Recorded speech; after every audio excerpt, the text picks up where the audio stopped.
Hello and welcome to Surviving the Slowdown with me, Shaili Chopra. This time our focus is on the big issue of infrastructure. India's story is suddenly threatened from what was once touted to be the biggest piece in the world emerging pie. Today there are issues of land, environment and much more, including approvals for India's infrastructure. The Prime Minister held a very important meeting, leaving everyone with big targets, but targets that many are calling unachievable. Today on the show I have three very special guests. I'll go with John Flannery of GE, Rajiv Lal of IDFC and Rajiv Agarwal of Essar Ports to give you the big picture of India's infra story.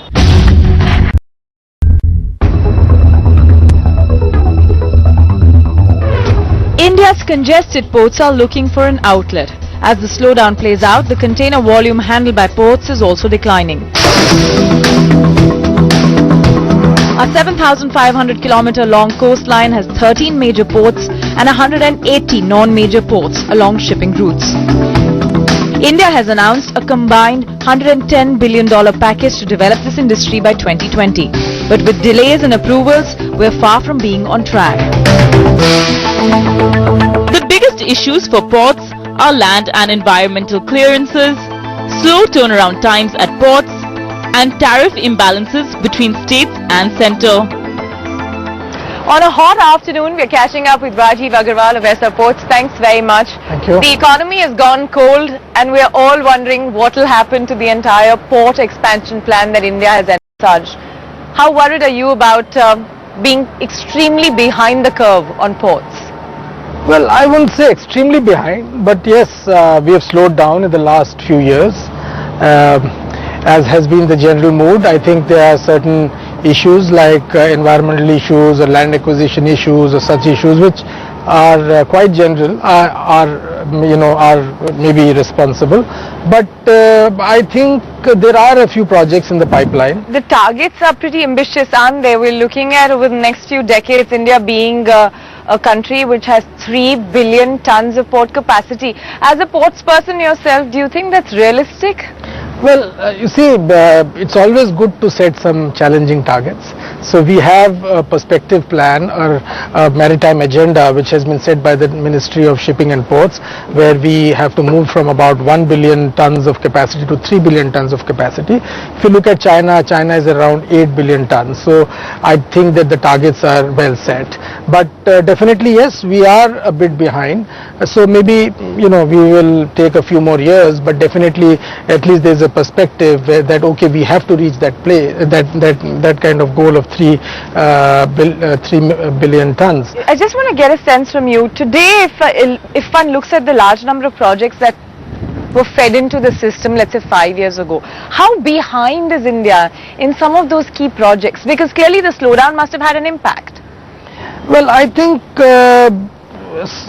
some projects which have been cleared probably are a bit slow, which have not taken off because of various reasons. So, and then there are some issues which have delayed these projects, like for whether it is for environment reasons or for land acquisition reasons. So maybe a year or two, like some of our projects have got delayed because of environmental issues. That euphoria, that thing about India, money was not a problem. Yes. Suddenly now we have interest rates which are in excess of 12-13% for infrastructure projects, etc. And foreign money is also slowing down. Foreign money in this sector, though 100% FDI is allowed, so while in equity you can get foreign money, but really speaking in debt, you can't really get any foreign money because no foreign bank really invests in a project which is in a project stage. So, and then refinance is also not easily permissible. Let me ask you this. I mean, today I think everybody is speaking in unison within India Inc. that we really need decisions to change the sentiment. The targets that the Prime Minister put out in this mega infrastructure meeting of 244 million tons kind of port capacity that India will reach, do you think that we're going to even do 50% of that today? No, I think in this particular year we are expecting about 100 million tons of projects to get completed, and that's then half of what the PM thinks. No, but then there are probably another 150 million tons of projects which are being given out this year, so which will take a few years. So I think this includes both the projects which are going to get completed this year and the projects which are going to be given out this year, which will come in the next few years. Plan that is there, the growth is more expected out of the non-major ports than the major ports. Having with that realization in place, if there was one thing that you think would be a game-changing move for India's port sector, what would it be? Well, there are a few things to be done. I think one is definitely that, there are some incentives which could be given by the government to really say that, okay, India, they are serious. One could be, lower cost of interest, and maybe, if the government could give some incentives on the tax side where, minimum alternate tax which is leviable on all companies, we could remove from the infrastructure projects, so more money could be poured back into the projects. The other thing is that one has to really see that how we can remove these obstacles and kickstart some of these projects by giving quick clearances to the projects in terms of environmental issues, which is also there.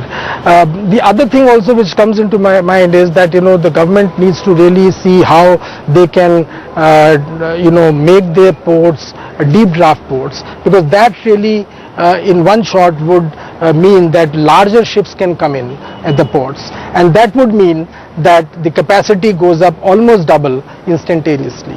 So most of our ports, if you see, are shallow draft ports, and we need to really improve the drafts in those ports, which I think each of the major ports can do on their own, because it's not a very difficult thing to dredge the ports further, because of course there are various considerations, but they are very much aware of what needs to be done.